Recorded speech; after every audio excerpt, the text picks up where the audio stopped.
What's up, mountain bikers? Coach Adam here. It's April and BC Bike Race is coming up fast. It is time to start familiarizing yourself with the course, really incorporate some key elements into your training with back-to-back rides, maybe do some local races and really get into the groove. So let's talk about some of the key elements that you're going to want to focus on this month. Course familiarization. As I mentioned, it's critical that you know what you're getting into. You don't want any surprises come the week of the race. So use the resources that you have available to educate yourself as much as possible on what you have on the doorstep, really. Uh, all of the courses are posted on Trail Forks. They're easy to find if you go to the BC Bike Race website.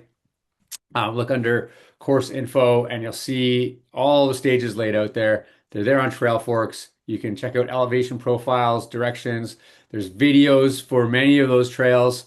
If you check out my Instagram at Coach Adam Walker, you'll also see previews from previous years. A lot of those key trails are still the same from one year to the next. So do what you can, get familiar with the course. This is not only going to help you with your training and your mindset, but also help you start to plan your fueling strategy. We'll talk more about that in coming videos, but you want to know how much fuel you're going to need to get through those stages.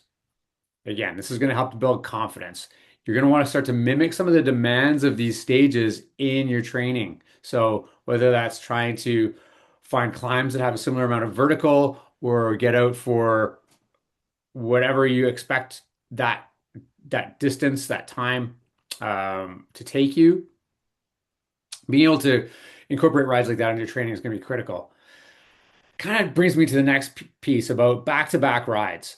We're about to embark on 7 days of back-to-back riding through some of the most incredible single track on the planet. Now, in order to get through that and have the most fun possible, you're going to need to do some back-to-back rides and training. Now, this can be tough for people with busy schedules, but if you can get out Saturday, Sunday with back-to-back rides, or even Friday, Saturday, Sunday back-to-back rides, or if you've got a long weekend coming, Easter long weekend's a great one to do this.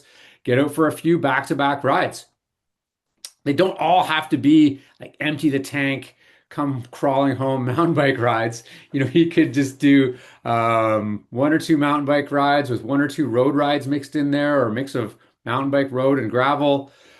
What we want to do is get the body accustomed to doing back-to-back days under a little bit of fatigue to build endurance and durability. This is also going to help you refine your fueling strategies and build that fatigue resistance that's going to be so important the week of the race. This time of year, also for many of us, we have the opportunity to start doing some local races.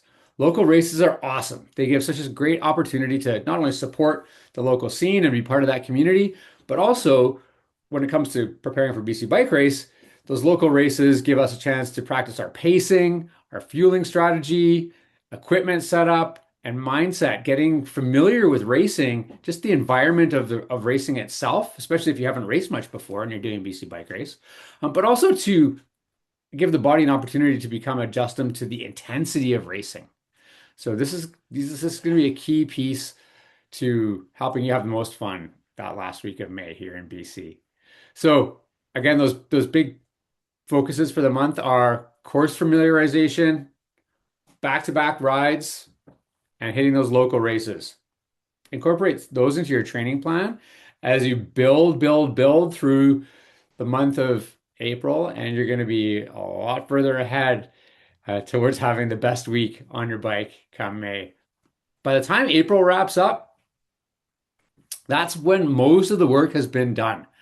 It takes about 10 to 14 days for your body to adapt to any kind of stimulus that we apply to it. So that means that major part of your training has to be done 2 weeks before BC Bike Race. So that puts us at, kind of end of April, first week of May to be done most of our training.